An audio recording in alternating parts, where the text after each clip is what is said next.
Okay, hello. My name is Havilah Giannetta, and I am running a GoFundMe campaign for a book, a memoir that I'm trying to get finished.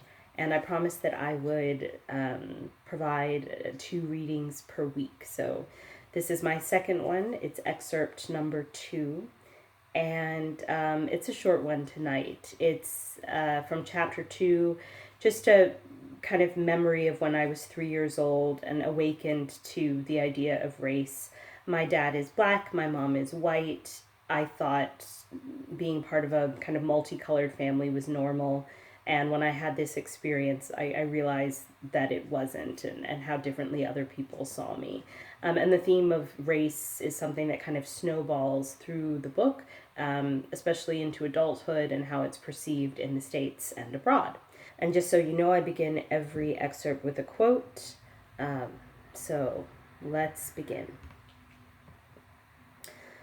"My word, she's a plain little piece of goods," she said, "and we'd heard that her mother was a beauty. She hasn't handed much of it down, has she, ma'am?" They thought Mary was not listening because she was standing a little apart from them at the window of the private hotel they had gone to. She had begun to feel lonely and to think queer thoughts which were new to her. She had begun to wonder why she never seemed to belong to anyone, even when her father and mother had been alive. Other children seemed to belong to their fathers and mothers. And that's Frances Hodgson Burnett's The Secret Garden. I toddled excitedly through the autumn leaves littering the lawn of our apartment complex, thrilled to bask in the center of Mama's affection, until something stopped me in my tracks. 2 girls frolicking on my playground. How dare they? I scowled at the intruders until Mama squeezed my hand. "It's okay if there are other people here, Hobbs. We can still play," she whispered, guiding me toward an empty merry-go-round. At least those giggling interlopers hadn't stolen that from me, too. I was 3 years old, but my only child complex was in full bloom. I gingerly climbed the merry-go-round, throwing dark glances at the trespassers in grudging fascination as they swung on monkey bars and cartwheeled like acrobats. Then, without warning, one of them leapt onto my merry-go-round. "Are you her babysitter?" the perky girl asked Mama. "My Mama," I growled protectively as Mama continued spinning us around. "It's okay, Hobbs," Mama cooed, then laughed as she replied to the girl. "No, I'm not her babysitter. I'm her mother."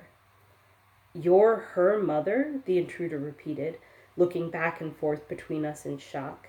Seconds later, both girls were examining me closely, but for the first time in my life, I didn't enjoy being the center of attention.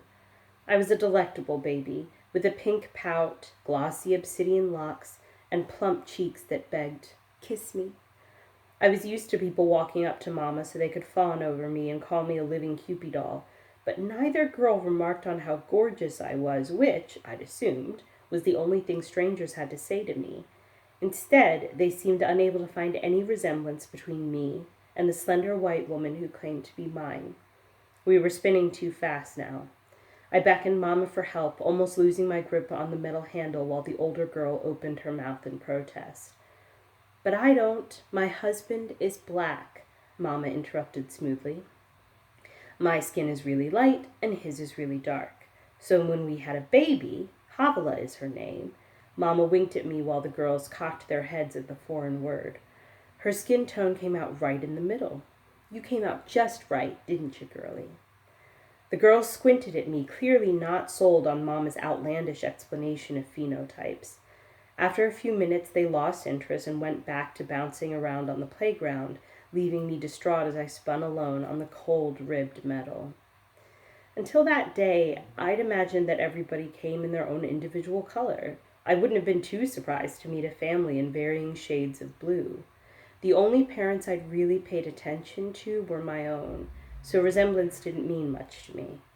For as long as I could remember, Mama joked that I had come out of the oven like a nicely browned bun. Not, she'd chuckle, like one of those pale pasty critters whose veins you can see through their skin because they weren't done baking yet. And I'd laugh along, not understanding that teasing our differences in skin tone was Mama's way of downplaying the idea of race. My Italian relatives never mentioned my skin being darker than theirs, and my Creole kin already came in every shade known to man. In my eyes, the very definition of family was multicolored. Then those annoying little girls came along.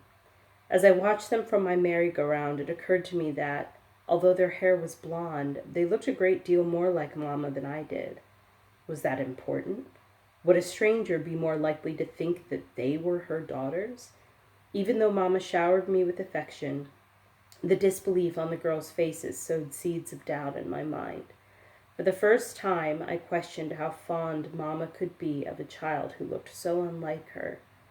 I inspected my caramel hands, feeling homeless in my own skin, while the knowledge that the blonde girls couldn't see Mama and me in each other's features sliced deep. It didn't matter how cute people said I was if nobody thought I belonged to my Mama. All right, so that's my second excerpt. If you'd like to donate or contribute to my GoFundMe, I'll put the link below. And thanks so much for listening. I will post my third video next week.